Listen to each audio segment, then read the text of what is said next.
Hi hello నమస్తే welcome to Aadya TV. ప్రస్తుతం మనతో పాటు సీనియర్ అనలిస్ట్ చింతా రాజశేఖర్ గారు ఉన్నారు. ఆయనతో మాట్లాడదాం.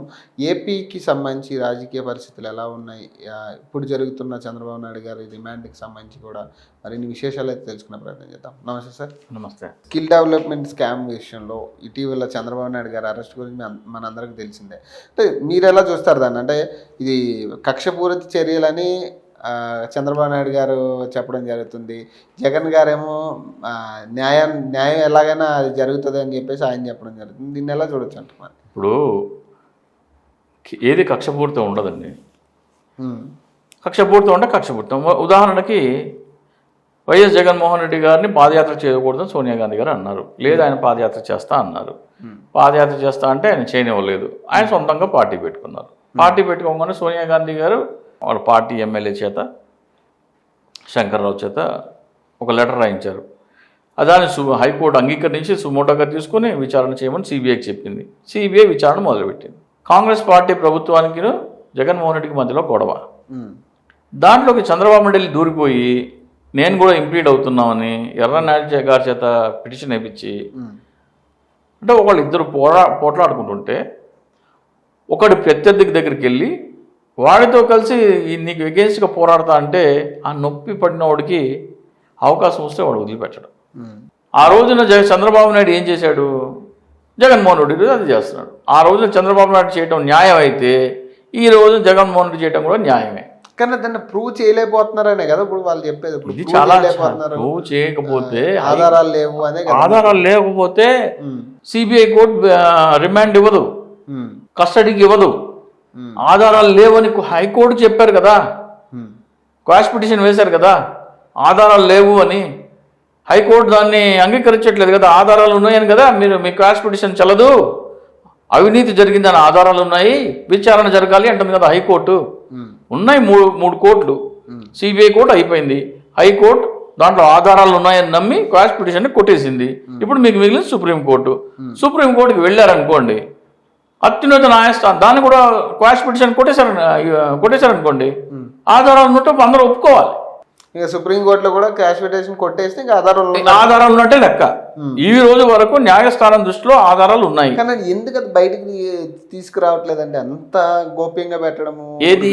ఇప్పుడు ఆధారాలు ఉంటే ఆధారాలు ఉన్నాయని చెప్తున్నారు కదా వాళ్ళు, ఆధారాలు ఉన్నాయి అని చెప్తున్నారు. చంద్రబాబు నాయుడు గారు కూడా ఆ రోజు అరెస్ట్ చేసేటప్పుడు కూడా అదే అంటున్నారు కదా, ఎఫ్ఐఆర్ ఏంటి అసలు, దీని మీద నన్ను తీసుకెళ్తున్నారు అనేది ప్రూవ్ చేయండి, అసలు ఎఫ్ఐఆర్లో నా పేరేది, ఇదంతా అడగడం జరిగింది. ఇదంతా మనం చూసాం. ఇప్పుడు ఆధారాలు ఎందుకు చూపించట్లేదు బయట? ఎఫ్ఐఆర్లో పేరు అనేది ఒక ముఖ్యమంత్రి స్థాయి నాయకుడు అలా మాట్లాడటం హాస్యాస్పదం. ఫర్ ఎగ్జాంపుల్ ఒక గొడవ జరిగింది, ఇద్దరు వెళ్ళి ఒక వ్యక్తిని కత్తితో పొడిచారు, ఆ ఇద్దరిని పట్టుకున్నారు.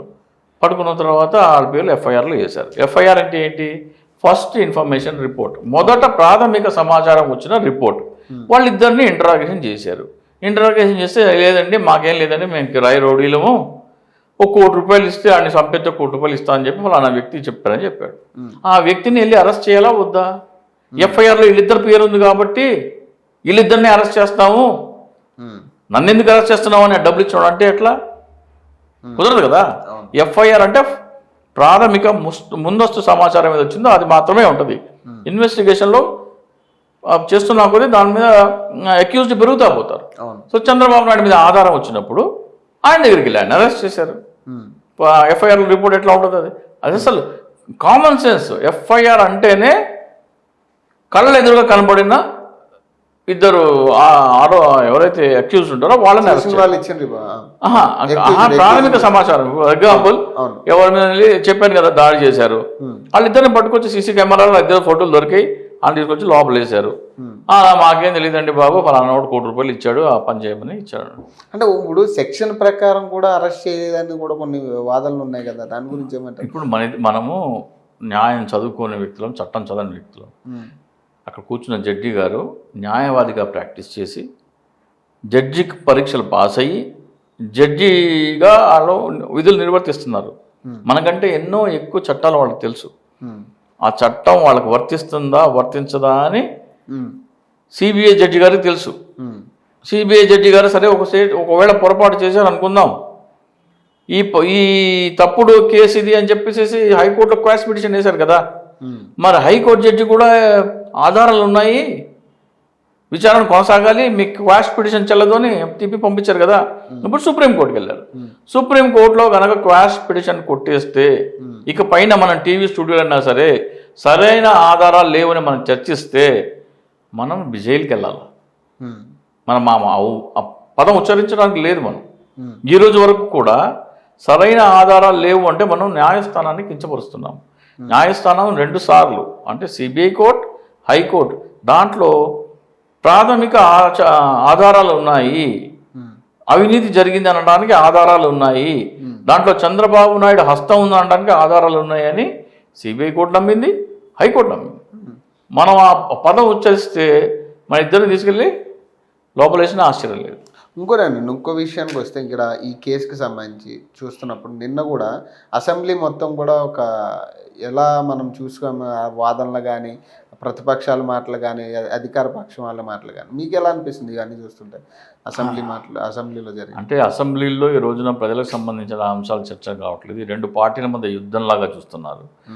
సో బాలకృష్ణ విజిల్ వేయటము, చేత్తో ఒక జుగుప్సాకరమైన ఇండికేషన్స్ ఇవ్వటం, ఇది చాలా తప్పు. గతంలో కూడా వైసీపీ వాళ్ళు కూడా చేశారు. అసలు చట్టసభలకు మనం పంపించే వాళ్ళని అసలు ప్రజలకు మేలు చేసేవాళ్ళు ఎవరు? వీళ్ళకి సమాజంలో జరుగుతున్న అవినీతి పట్ల ఏమన్నా బాధ్యత ఉందా, ఏమైనా పెయిన్ ఉందా? అలాంటి వాళ్ళని మనం పంపించట్లేదు. కానీ అంటే అంబటి రాంబాబు గారి వ్యాఖ్యలు కూడా అట్లా అదే స్థాయిలో ఉన్నాయి కదా. తప్పండి, ఇద్దరు వైపు తప్పు ఉంది. ఫస్ట్ అంబటి రాంబాబు గారు ఏమంటున్నారు, మీసం మేలేశారు కాబట్టి నేను రియాక్ట్ అయ్యాను అంటున్నారు. ఈయన ఏమంటున్నాడు, ఆయన అన్నాడు కాబట్టి నేను మీసం మేలేశాను అంటున్నాడు. ఈ మీసం మేలేయటాలు, తోడాలు కొట్టటాలు అసెంబ్లీనా? ఇది సినిమానా? అసెంబ్లీనా? అసలు సినిమాలోనే ఉండకూడదు. Right. Thank you sir. Thank you.